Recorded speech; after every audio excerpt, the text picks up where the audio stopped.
जय हिंद दोस्तों, सैनिक समाचारों में आपका हार्दिक स्वागत है। सबसे पहले मैं बात करूंगा हेडलाइंस की। आखिर आज हेडलाइंस क्या है? सबसे पहले डीआरडीओ को एक सफलता क्रूज मिसाइल बनाई, उसका आप एक वीडियो देखेंगे। और मैं बात करूंगा कल आप आखिर आपका डीएडीआर का एरियर क्रेडिट हुआ, लेकिन सिस्टम फेल है। सिस्टम ने किया है मजाक। आखिर क्यों? सिस्टम की खोलूंगा पोल, उनके ऑडियो के साथ क्यों ऐसा कर रहे हो सैनिकों के साथ मजाक। और बात करूंगा 2024 भारतीय सेना के लिए बदलाव का वर्ष है।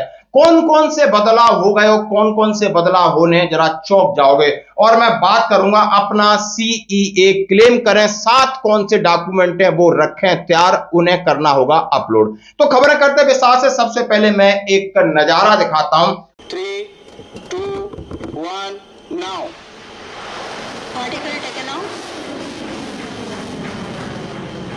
और यह है डीआरडीओ, जो कि आप समझ सकते हो, defence research and organisation the conduct of successful flight test of indigenous technology cruise missile ITCM from the integrated test range Chandipur Orissa. Best of good luck. आप देख सकते हो, इसकी तस्वीर देखते हैं, इसका काउंटडाउन देख सकते हो किस तरह। अब मैं बात कर रहा हूं असली खबर की। असली खबर में मैं आपके साथ ये शेयर करना चाहता हूं कि 3 महीने का डीएडीआर आ गया है, चाहे वो स्टेट बैंक ऑफ इंडिया हो, चाहे बैंक ऑफ बड़ौदा हो, चाहे पंजाब नेशनल बैंक हो। आशा करता हूं कि सबको 3 महीने का सिर्फ एरियर आ रहा है, और चौथे महीना जो अप्रैल में आपकी 50% डीएडीआर लगकर आएगा। लेकिन बात सिर्फ इतनी नहीं, बात यह है कि जो मैंने लगातार इनसे संपर्क किया, एक ऐश्वर्या मैम ने हमसे कहा, बिल्कुल कंफर्म किया कि नहीं, एंड में आपकी सैलरी के साथ आएगा, जब उन्होंने चेक करके बताया था 10 मिनट लिए। में आपका स्वागत है। मैं ऐश्वर्या, आपकी किस प्रकार सहायता कर सकते हैं? मैडम गुड इवनिंग और जय हिंद। हेलो जी, जय हिंद। बताइए मैडम, प्लीज एक इन्फॉर्मेशन चाहिए। जैसे अभी जो डीए है 50% बढ़ा है और उसका ना ही पेड हुआ है पेंशन के साथ, ना ही एरियर आया है।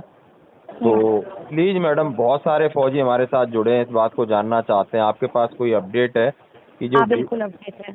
Please ma'am. अपडेट ये कि महीने का आखिरी का वेट करियो, एंड ऑफ द मंथ का। अच्छा, एंड ऑफ द मंथ आएगा?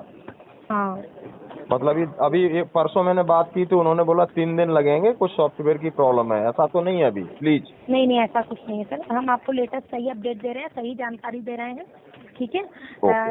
बस इतना है सर कि फिलहाल वेट कर लीजिए, अब महीने का एंड का। ठीक है, एंड ऑफ द मंथ का वेट कर लीजिए। कोई बात नहीं, हमें तसल्ली थी। फिर सेंट्रल बैंक ऑफ इंडिया का आज से 3 दिन पहले, ये जो मेरी बात हुई थी वो 5 अप्रैल को हुई, फिर आज से 4 दिन पहले सेंट्रल बैंक ऑफ इंडिया का जब आया डीएडीआर, हमने एक न्यूज बनाई। फिर मुझे तसल्ली नहीं हुई, मैं उस इंडिविजुअल से बात किया और पीसीडी में बात किया। उन्होंने बोला हाँ ये डीएडीआर है, बाकियों का बोला पेमेंट के साथ आएगा। न्यूज 18 भी कल उन्होंने डाला कि अप्रैल की सैलरी के साथ आपका 4 महीने का एरियर आएगा।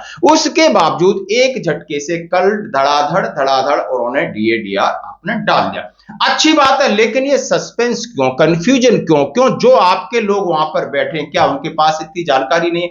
बड़ी मुश्किल से कॉल लगता है। जब कॉल लगता है, हम उम्मीद करते हैं कि हमारे डॉक्यूमेंट्स है, हमारे पे एंड अलाउंसेस की हमें सही जानकारी मिलेगी, लेकिन उनके पास शायद अब वो सही जानकारी नहीं है, या वो सही जानकारी देना नहीं चाहते हैं। ये क्यों सैनिकों को गुमराह कर रहे हैं? वो नहीं पता कि सैनिक कितने दूर दराज इलाके में बैठे रहते हैं, कोई कनेक्टिविटी नहीं है। वो सिर्फ डीएडीआर आ गया, मेरा आया, मेरा नहीं आया, किसका बंद हुआ, किसका चालू हुआ, बहुत सारी कंफ्यूजन की स्थिति बनी हुई है। जैसा कि आपने वारूपी 2 का एरियर है, 2 किस्त मिली है, 2 कईयों की, हजारों की लटकी, क्योंकि बीच में स्पर्श में माइग्रेट हो गए।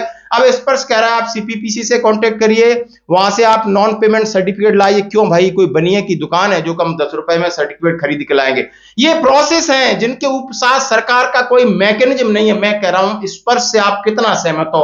सरकार का ये तंत्र और सरकार फेल है इस मामले में।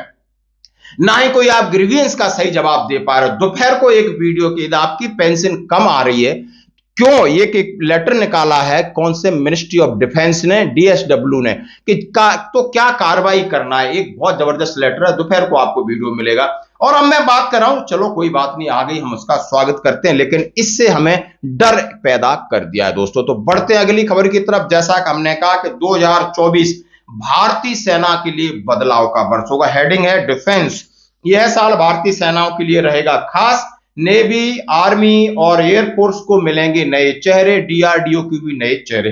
हाँ जी दोस्तों, बदलाव तो चल ही रहा है। आपने तीनों सेना में देखा होगा, चाहे आर्मी में देखा होगा, खाने को लेकर को, पहनने को लेकर को, टेक्नोलॉजी को लेकर को, और अग्निवीर को लेकर के, और कई ऐसी व्यवस्थाएं, प्रीमेच्योर रिटायरमेंट को लेकर के, डिसेबिलिटी को, पेंशन को लेकर के, जो गवर्नमेंट समझ रही फाइनेंशियल उसको फायदा है, वहां पर वो कहीं ना कहीं एक बैरियर लगा रही है। और बाकी चीजों में बहुत अच्छे भी बदलाव हो रहे हैं, स्वागत योग्य बदलाव हो रहे हैं, ताकि सेना को एक इफेक्टिव किया जाए। कटौती हो रही है। कल मैंने वीडियो डाला था कि एनसीसी में आपको हायरिंग वाली पॉलिसी शुरू होगी, जल्द ही शायद ट्रेनिंग एस्टैब्लिशमेंट और कहीं जगह होंगे। जैसा कहा है कि ट्रेडमैन को भी हायर किया जाएगा। ये 2024 में सब कुछ होगा। मैन पावर की कटौती भी होगी और हायरिंग पॉलिसी शुरू हो गई है।